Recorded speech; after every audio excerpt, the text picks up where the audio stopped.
Assalamualaikum warahmatullahi wabarakatuh.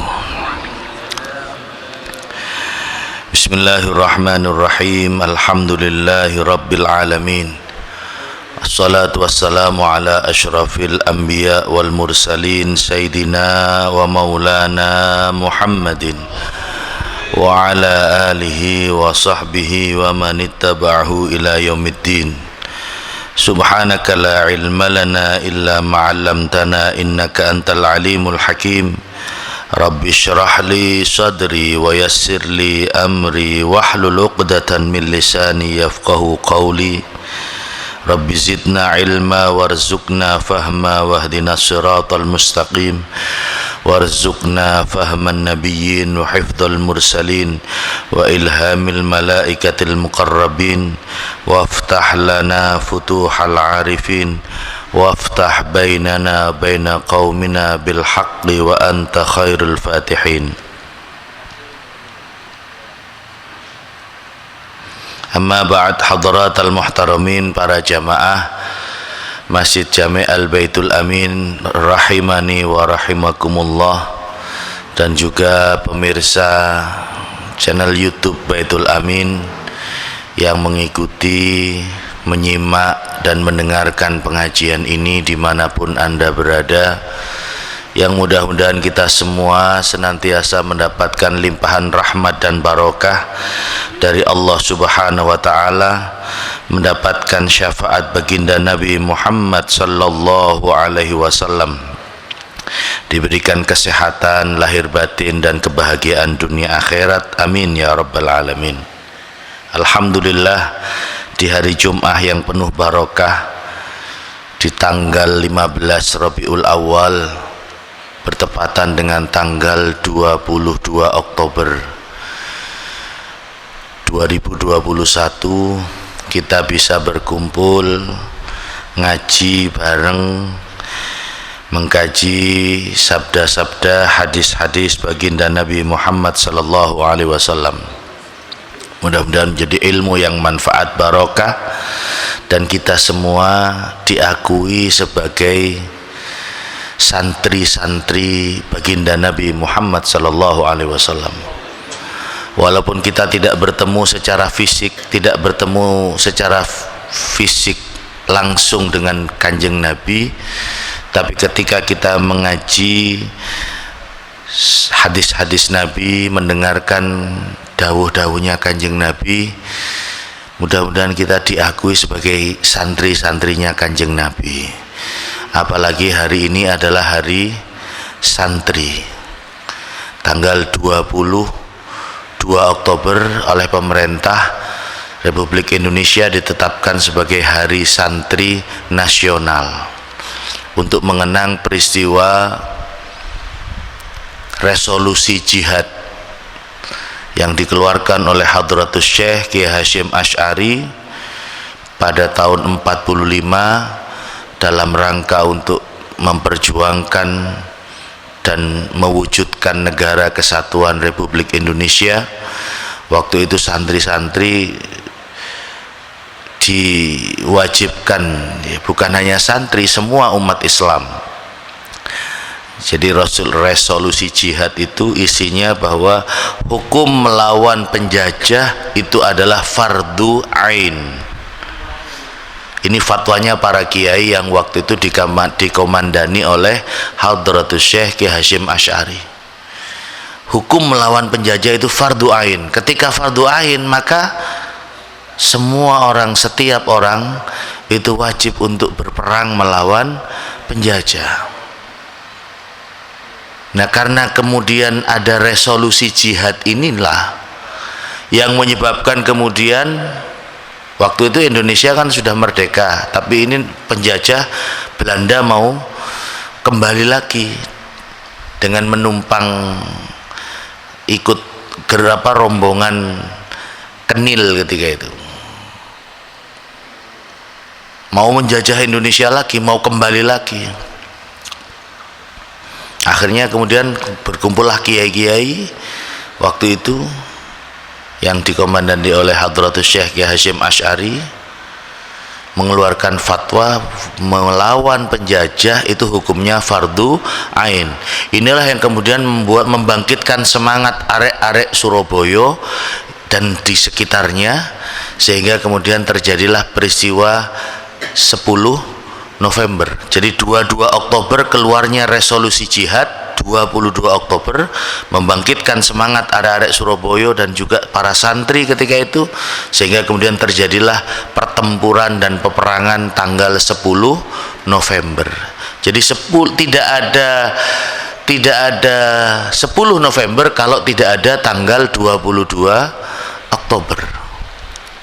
Tidak ada pertempuran 10 November kalau tidak ada resolusi jihad tanggal 22 Oktober. Karena itu lalu kemudian oleh pemerintah ditetapkan tanggal 22 Oktober ini sebagai hari santri, sebagai bukti bahwa negara ini, NKRI ini juga diperjuangkan oleh para santri.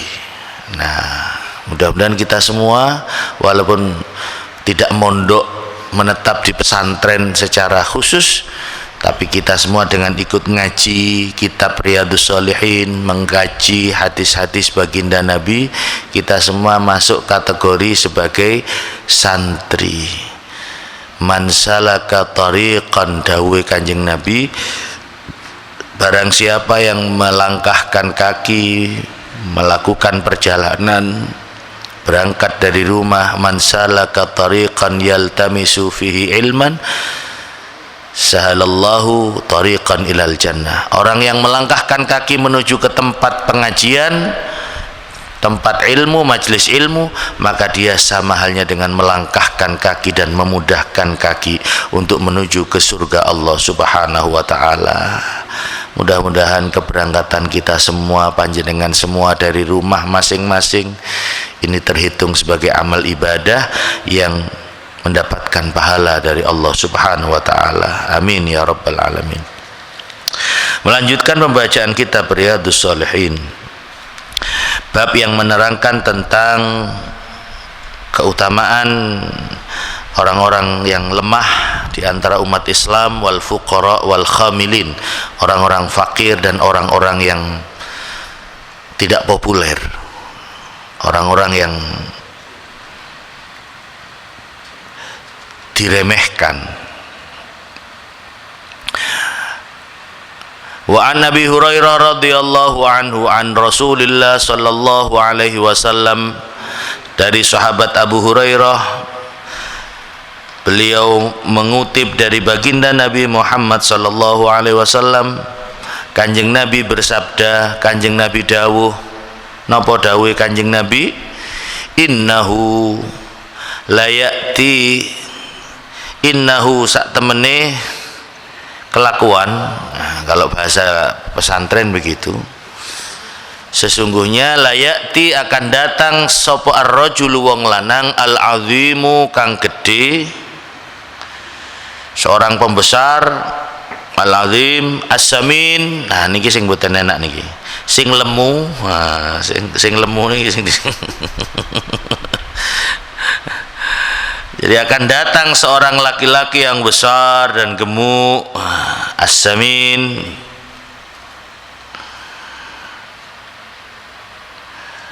yaumal qiyamah, pada hari kiamat.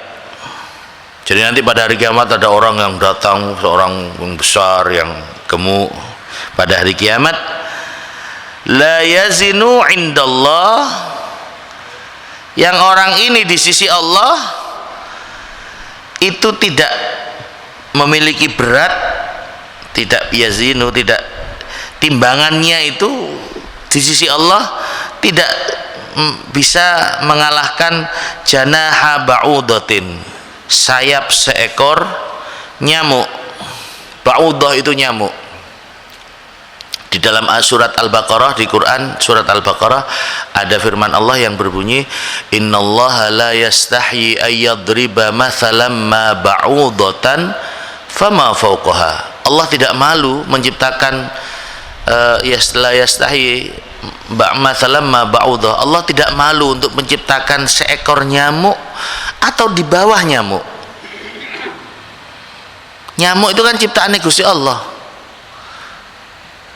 Kelihatannya remeh nyamuk ini. Oh, posisi nyamuk ini fungsine weng plok semprot trot gawe obat apa. Tapi gara-gara seekor nyamuk yang kelihatannya remeh di mata kita,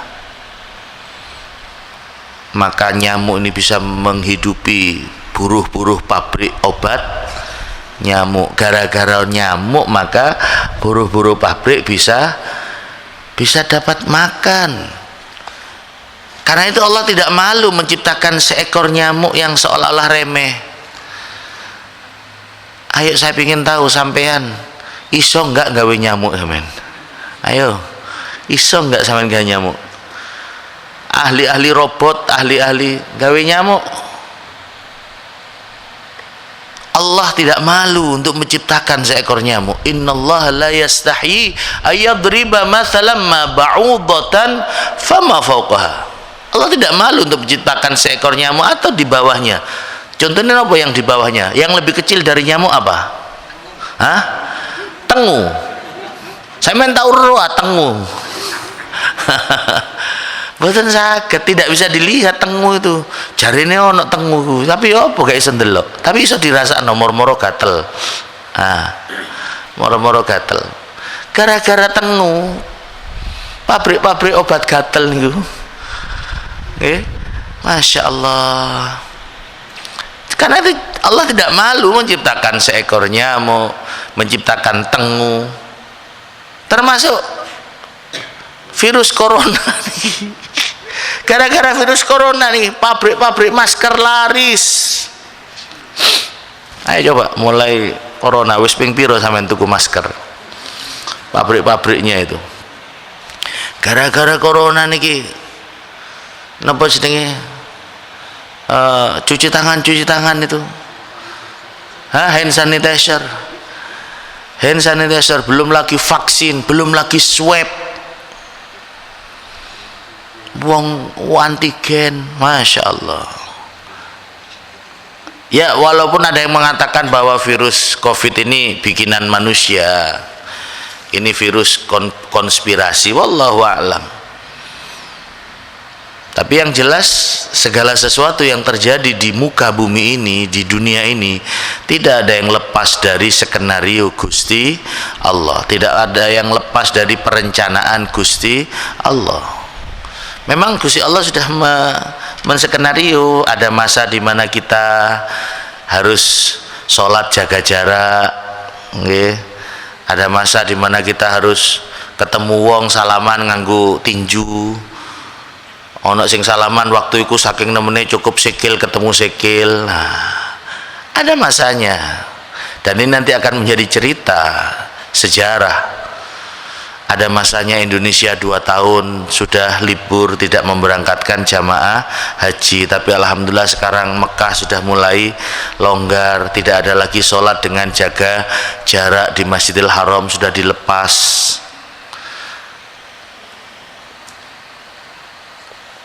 Yang membatasi Ka'bah juga begitu. Yang kemarin orang tawaf tidak bisa menyentuh Ka'bah, sekarang yang membatasi sudah dibuka sehingga orang sudah lagi bisa menyentuh Ka'bah. Mudah-mudahan ini pertanda baik bahwa kehidupan kita sudah akan mulai normal. Amin Allahumma amin. Jadi ada niki dawuh Kanjeng Nabi, akan ada seorang laki-laki kelak pada hari kiamat yang datang. Wah, potongannya koyo meyakinkan, wonge gede lemu ngoten nggih. Nggih. Ndak usah ngomong koyo kula. Sing lemu-lemu niki tersinggung kok malih. Tapi di mata Allah orang ini bobotnya tidak bisa mengalahkan sayap dari seekor nyamuk, janaha ba'udah.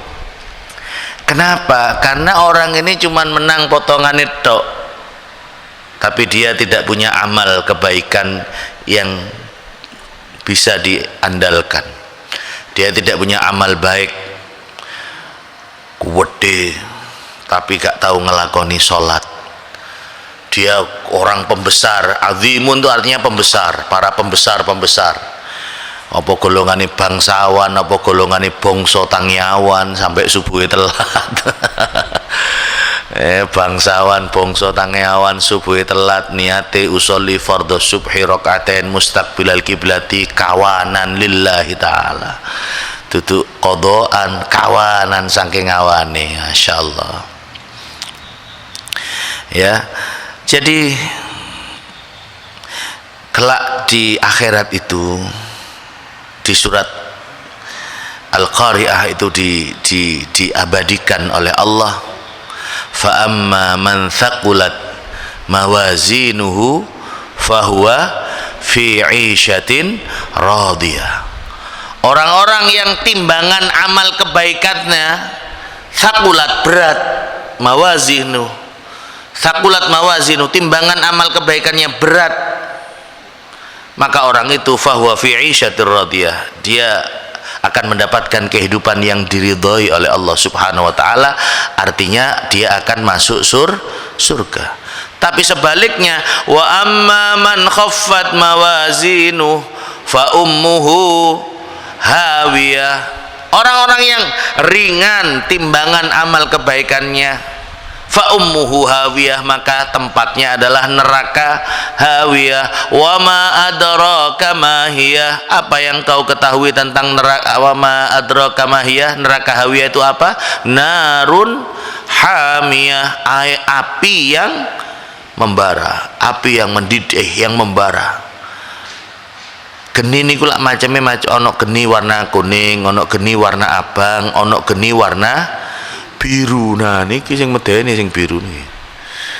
Biru niki kalau di Kawah Ijen dikenal dengan istilah blue fire. Apa itu? Fire itu apa? Api biru. Nah niki sampe lek kepengin ngrasakno yo nopo geni hawiyah itu, geni sing biru niku sampean cekel. Ya napa kira-kira? Lek sampean sik ngrasakno panas, ojo nyacak-nyacak sampean ngelakoni dosa. Wong geni donya ae gak kuat panase, napa malih genine neraka yang panasnya itu berlipat-lipat, berjuta kali lipat panasnya. Wong sampean kena nyos rokok ae wis ngejit. Nggih, karena itu kita hidup di dunia ini, ayo monggo kita mencari ridha Allah Subhanahu wa taala dengan melakukan amal kebaikan. Dengan melakukan amal. Nopo sampean? Kenapa sih kita kok sebelum subuh kita sholat sunnah qobliyah subuh? Apa yang kita cari sebenarnya? Kenapa kita tengah malam rela bangun jam 2, jam 3 kita tengah malam rela bangun untuk mengerjakan sholat tahajud? Apa yang kita cari? Kita mencari ridha Allah Subhanahu wa ta'ala. Lan golek niki lho, sangu. Kenapa kita sholat, memburu sholat berjamaah? Karena sholat berjamaah itu nilainya 27 kali lipat dibanding dengan sholat sendiri. Timbangane sholat ijen ganjarane siji luwih apik kita melaku sedilu nang masjid musola langgar untuk berjamaah agar supaya kita bisa dapat 27. Coba kon sholat, nggak usah sholat isya sing petang rakaat, sholat subuh sampean ping 17 coba oleh 10 wis nyekel boyok sampean, nyekel bangkean, kesel. Itu kalau kita sholat sendiri. Tapi kalau kita sholat berjamaah cukup 2 rakaat di belakang imam, itu nilainya sama dengan 27 kali sholat sendiri. Subhanallah. Jadi yang kita cari itu jangan hanya menang potongan, menang tapi isine gopok istilahnya, ketokane gawat tapi gak ono amali. Sudahlah, apa yang bisa kita kerjakan amal kebaikan tiap dino Jumat, berbagi sodakoh seperti ini, masya Allah, subhanallah. Nggih, kapan iso niru nggih isu-isu wis nemu anget-anget koyok ngene niki, subhanallah. Ini semua mencari ridha Allah Subhanahu wa ta'ala. Hadis ini muttafaqun alaih. Hadis berikutnya, wa an Abi Hurairah radhiyallahu an, kurang 6 menit.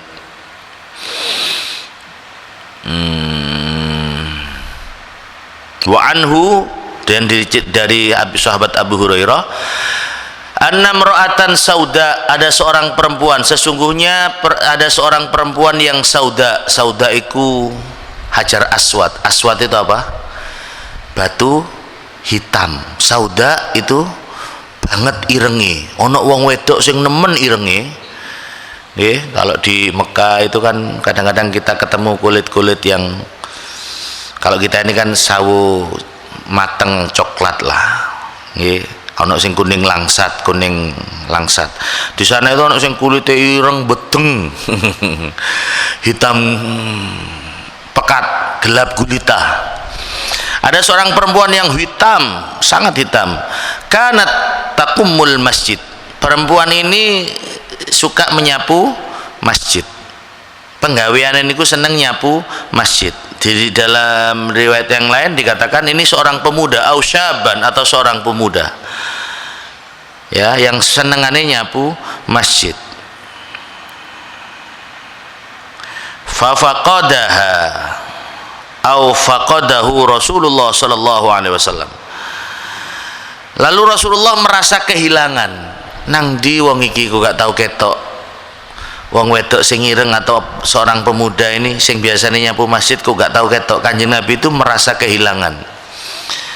Fasa'ala, mongko Kanjeng Nabi takon anha, tentang perempuan ini, au anhu, atau tentang pemuda ini. Faqalu, maka sahabat menjawab, mata, meninggal ya Rasul.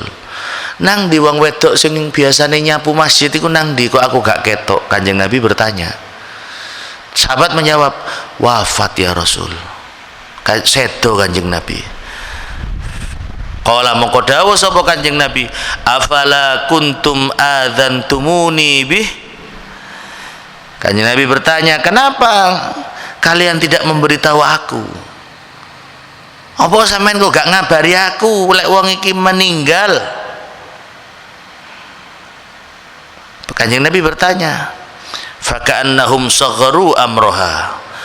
Seolah-olah sahabat ini mengecilkan, meremehkan peran perempuan ini, sehingga berita wafatnya perempuan ini tidak dikabarkan kepada Kanjeng Nabi. Krono wong wedok ireng ae, atau wong cuma arek enom ae, arek-arek mon candreng Madura gunrek kerek. Tapi ini senengane nyapu masjid. Wong cuman wong ngono ae lho, gak perlu dikabarno. Sing yang meninggal ini bukan seorang yang bangsawan, bukan orang yang besar hebat, bukan orang yang luar biasa. Sing meninggal cuman wong wedok sing biasane nyaponi masjid, ireng mani kulite. Faqala, maka dawuh sapa Kanjeng Nabi, tulluni ala qabrihi au qabriha. Tunjukkan kepadaku mana kuburannya. Jadi Kanjeng Nabi duka, apa aku gak diwewero, apa aku gak dikabari, ayo tutuno aku nang di kuburane. Tulluni ala qabrihi au qabriha. Fadalluhu, lalu kemudian sahabat menunjukkan di mana kuburannya. Fasalla alaiha, lalu kemudian Kanjeng Nabi sholat. Ini dalil yang menunjukkan bahwa orang itu boleh sholat jenazah ketika jenazahnya sudah dimakamkan atau dikuburkan. Sampean lek gak nututi sholat jenazah ketika belum dimakamkan, maka sampean datang ke kuburannya dan sampean sholati. Niki dalili. Fasalla alaiha thumma qala. Kanjeng Nabi sholat kepada kuburannya orang yang meninggal ini, wanita yang kulitnya hitam ini. Lalu kemudian Nabi bersabda, inna hadhil kubur mamlu'atun dulmatan ala ahliha. Sesungguhnya kuburan ini, pemakaman ini bukan hanya satu kuburan ya. Kubur itu jamak dari qabri. Allahumma ja'al qabrahu atau qabroha Ya Allah, jadikanlah kuburannya orang ini raudhatan min riyadil jannah, taman dari taman surga. Wala taj'al qabraha khufratan min khufari niron. Jangan jadikan kuburan orang ini bagian dari siksa api neraka. Itu doa orang-orang yang, bagi orang-orang yang sudah wafat. Qabrun itu satu, kalau kubur itu jamak. Jadi pemakaman ini, kuburan ini, komplek kuburan ini, kata Nabi, inna hadhil kubur mamlu'ah dulmah. Kuburan ini, kuburan-kuburan ini penuh dengan kegelapan bagi penghuninya, ala ahliha.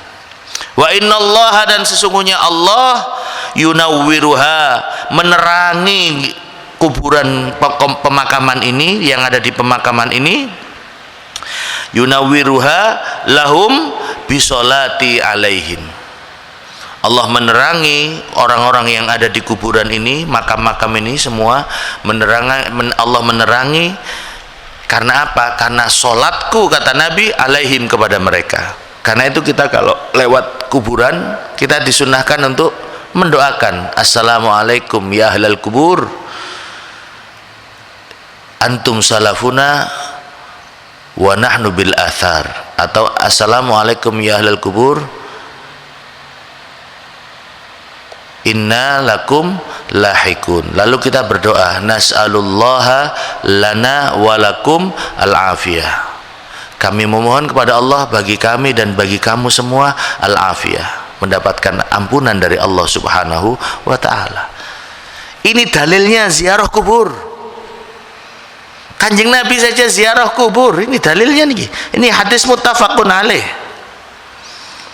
Kanjeng Nabi datang ke kuburan dan menyolati. Jangan dianggap orang yang ada di kuburan itu tidak ngerti. Karena itu panjenengan yang orang tuanya sudah wafat, ayo mumpung hari Jumat sampean datang ke kuburannya. Sampean ucapkan salam, assalamualaikum bapak, assalamualaikum ibu, lalu sampean duduk bacakan Fatihah, surat Yasin, tahlil. Iku seneng ahli kubur niku. Lu kan lek cuma ndongakno ahli kubur saged saking griya. Yo sampean bedo, sampean duwe anak ada di Jakarta. Cuman kirim napa jenenge transfer tok ae. Transfer duit tapi anaknya gak moro nang sampean, kira-kira bagaimana orang tua? Beda. Oh, anakku rek seiling nang aku, masih aku wis mati sik diparani kuburanku. Saya berusaha setiap Jumat itu untuk ziarah ke pesarian ayah dan ibu saya. Ya sudah, saya baca surat Kahfi di situ. Kayak ngeten nih, mantun salat napa mantun ngaji ngeten iki. Kula mulai langsung tuku kembang nang pinggir dalan, langsung nang pesarian. Kadang-kadang masih ke pesariannya Mbah Siddiq di Condro, setelah itu baru ke pesarian ayah dan ibu saya di komplek pemakaman Riyadhus Shalihin. Ada makam keluarga di situ. Kula gini mau. Saya cuma ingin mencari ridho dari kedua orang tua, karena ridho Allah tergantung pada ridho kedua orang tua. Lek sampean yo nopo Gus, kuburan bapak ibu kula ting luar kota, yo lek gak iso ben Jumat paling tidak sempatkan waktu, karena itu ada tradisi sebelum Ramadan nopo jenenge nyekar. Lek jare wong Madura entar nyelase, lek jare wong Jawa nggih ada yang ngomong nyekar, ada yang ngomong macam-macam lah istilahnya. Pokoknya intinya ziarah kubur, datang pada kedua orang tua kita. Ini kita lihat. Kanjeng Nabi datang ke kuburan orang wanita yang kulitnya hitam, yang biasanya cuman tukang marbot masjid, tukang resik-resik masjid, masya Allah. Karena Kanjeng Nabi tidak diberitahu wafatnya, Kanjeng Nabi datang. Ketika wafat tidak dikasih tahu Kanjeng Nabi datang ketika orang ini sudah meninggal dan datang ke kuburannya. Niki dalile wong niku ziarah kubur. Jangan lalu mengatakan ziarah kubur itu bid'ah, tidak ada zaman Rasulullah. Iki lho muttafaqun alaih. Bahkan di dalam riwayat yang lain disebutkan bahwa Kanjeng Nabi itu seringkali datang ke kuburan Baqi yang ada di, dulu Baqi itu pinggiran kota Madinah, sekarang Baqi itu ada di pinggirannya Masjid Nabawi. Keluar halaman itu sudah komplek pemakaman Baqi. Nabi mendoakan Allahumma ufir li ahlil baqi'il gharqat. Ini doa Nabi kepada ahli baqi, ya Allah ampuni orang-orang yang dikubur di kuburan baqi. Karena itu kematian yang terbaik itu adalah kematian ketika kita berada di Madinah Al-Munawwarah. Dibanding meninggal di Mekah niku sing paling apik mati teng Madinah. Karena Rasulullah pernah memohon kepada Allah, ya Allah saya mohon orang yang meninggal di Madinah dijamin masuk surga. Dijawab, diijabahi dongane Kanjeng Nabi, dikabulkan doa Nabi. Lalu kemudian Nabi memohon termasuk juga orang yang meninggal di Mekah, ya Allah. Lalu Allah mengatakan sing Mekah urusanku, lek Madinah, karena memang Madinah itu tanah suci Rasulullah. Rasulullah berdoa mohon jaminan seperti itu dikabulkan oleh Allah. Tapi karena Mekah itu tanah suci, tanah sucinya Allah, lek Mekah apa jari aku. Karena itu kematian yang terbaik yang kedua setelah Madinah itu Mekah. Ada cerita Kiai Sofyan almarhum al-maghfurlah Kiai Sofyan Seletreng Situbondo. Itu waktu beliau umroh ke Madinah dulu. Ketika di Madinah itu beliau kayak wong tentenan, tole. Nang diku gak teko-teko. Sing derek nang ki bingung, sinten sing siapa siapa yang ditunggu. Ono sing tak anteni. Tole gak teko-teko. Akhirnya wis gak apa-apa nang Mekah. Begitu berangkat ke Mekah, beliau wafat di Mekah dan dimakamkan di Ma'ala, komplek pemakaman yang ada di Mekah. Jadi beliau sebenarnya Kiai Sofyan itu kepingin wafat di Madinah, karena wafat di Madinah itu kematian yang terbaik. Tapi karena di Madinah malaikat Israel gak teko-teko, dinteni gak teko-teko, ya wis gak apa-apa nang Mekah. Dan sebelum beliau wafat, beliau sempat telepon kepada ahli keluarganya di Situbondo. Engkau ndik sapeh neng disa kalah ya. Sapi-sapi yang dititipkan di orang-orang itu disampaikan, aku duwe sapi nang kono kabeh. Mari ngono iku aku wis nyimpen kerikil. Jadi Kiai Sofyan menyiapkan batu kerikil iku jumlahe 100.000 kerikil. Wis tak resiki, wis tak suceni, tak wadahi sak. Iku engko lek aku mati, kerikil iku lek wae tahlil didum. Orang yang datang kasih kerikil-kerikil itu untuk membaca surat Al-Ikhlas, Kulhu. Jadi orang yang datang, saya sempat tahlil ketika beliau wafat di Situbondo. Kiai Sofyan ini mertua dari Kiai Khalil As'ad. Saya sempat tahlil, dan ketika tahlil niku diwehi banyu aqua karo sego bungkusan, mari ngono diwehi kerikil. Gawe apa kerikil? Ternyata kerikil itu yaitu dibuat untuk membaca Qul huwallahu ahad Allahus samad lam yalid walam yulad walam yakul lahu. Nah, setelah selesai tahlil dikumpul namanya waktu kerikil ini untuk dipakai besok malamnya lagi. Subhanallah. Orang-orang yang dekat dengan Allah itu tahu kapan mereka akan mati, dan mereka sudah mempersiapkan itu. Karena orang yang cerdas adalah orang yang menyiapkan bekal untuk mati. Lah kula sampean kok sik bingung urusan dunyot toh. Ya tidak apa-apa, kita bekerja itu memang harus. Wabtaghi fima atakallahu darul akhirah wala tansa nasibaka minad dunya. Jangan lupakan bagianmu dari dunia, tapi ingat tujuan utamamu adalah mencari bekal akhirat. Kita sholat, kita melakukan amal kebaikan, kita baca sholawat, ini semua adalah bekal kita untuk nanti jika sewaktu-waktu kita dipanggil kembali pulang oleh Allah Subhanahu wa ta'ala. Mudah-mudahan kita semua diparingi panjang umur, sehat walafiat fi taatillah, dan jika memang sudah tiba waktunya kita kembali pulang, kita wafat dalam keadaan husnul khatimah, diakui sebagai umat Nabi Muhammad sallallahu alaihi wasallam. Al-Fatihah. A'udzubillahi minasyaitonir rajim. Ar-Rahmanir Rahim, Maliki yaumiddin, Iyyaka na'budu wa iyyaka nasta'in, ihdinas siratal mustaqim, siratal ladzina an'amta 'alaihim ghairil maghdubi 'alaihim waladdallin. Rabbi ighfirli wa liwalidayya, amin.